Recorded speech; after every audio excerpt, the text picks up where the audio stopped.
Hello guys, hello, kumusta po ang lahat? For today's video, maglilinis tayo dito sa labas kasi matagal na hindi ako nakalinis kasi nandito yung madam ko. Tawag ng tawag, hindi ka makakonsentrate sa trabaho mo, kaya wala na siya dito, umalis na kagabi, pumunta naman ng barin, kaya maglilinis na naman tayo sa labas. Ayan oh, ang dami ng tubig na nasahod, kaya linis muna. Enjoy. Hindi naman na siya po masyadong mainit. Ano na kasi September na, katapusan na, ano na siya. Malamig na yung hangin. Hindi na masyadong mainit. Hindi gaya dati na gabi ako naglilinis kasi mainit. Ngayon hindi na po. Ayan, maglilinis muna tayo. Doon muna sa kabila kasi wala yung mga sasakyan. Pinalinis nila doon sa naglilinis. Nasa labas yung sasakyan. Kaya uunahin muna natin doon sa kabila. Ito po yung kalawak ng nililinis ko. Pero paminsan-minsan lang naman pagka may time ako na wala dito si madam. Tsaka ako naglilinis. Pag nandito po si madam, hindi po ako naglilinis kasi tawag ng tawag. Ayan. Ayan ang kalawak na nililinisin ko. Yan, hanggang doon. Enjoy lang. Hindi naman masyadong nagmamadali kasi wala namang magtatawag. Ako lang mag-isa dito sa bahay na naman. Yan na. Mag-uumpisa na naman ako. Tsaka ang tubig po, hindi ko po binubuhat. Ilalagay ko po dito sa postcard. Tsaka nilalagay ko sa tapat ng lilinisan ko.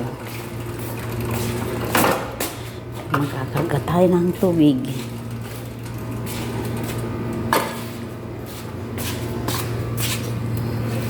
Ayan, ganyan lang po. Ako.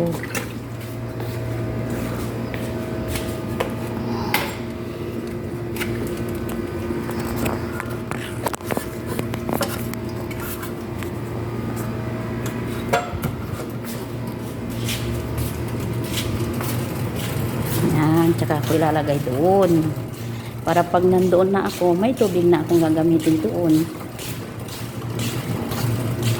Mamaya na ulit. Bukas po natin ng konti yung itong gate para may madaanan ang tubig. Ito po yung bukasan. Ayan. Doon po yung mga sasakyan. Ang dumi. Daming halikabok. Ang kapal. Kasi matagal na hindi ko ito nahugasan. Dati kasama kong naghuhugas si Baba. Tuwing gabi, alas 10. Gawing gabi na. Kaya ko naman. Kaya ako na lang mag-isa. Sabi ko naman sa kanya, huwag kang mag-alala, gagawin ko pagkakaya ko. Pag hindi ko kaya, hindi ko gagawin. Sabi ko sa kanya. Tapos sabi naman niya, huwag mong sabayin. Doon ka sa yung kabila sa. Tapos pag yung iba sa kabila naman, sabi niya. Oo, sabi ko. Basta kaya ko gagawin ko, sabi ko naman sa kanya. Ayan, ito. Wala namang gagawin, boring pagkatapos na ng nag-iglip, nag-cellphone. Kaya ito na.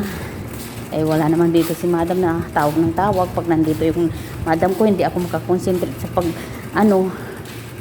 pagtatrabaho kasi pag nagising na siya alas 5, mag-uumpisa na namang tawag. Kahit may ginagawa ka, tawag ng tawag. Kahit naglilinis ka, nasa banyo ka, tawag ng tawag. Kahit nasa tabi niya, hindi niya talaga maabot, hindi lang makatayo, nasa tabi lang niya, tatawagin ka pa. Ayan, mamaya na ulit. Ayun na guys, malapit na akong matapos. Ayun na, nandun na ako sa banda doon. Dami namang tubig, saganang tubig. Nandun na ako. Thank you Lord God, natapos din. Malinis. Ayan, wala nang halika po. Thank you Lord. Doon na naman sa kabila bukas. Kasi pagod na ako hanggang bintana, hinugasan ko po. Oh.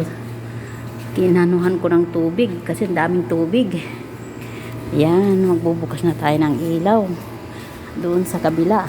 Sasarado na natin itong gate.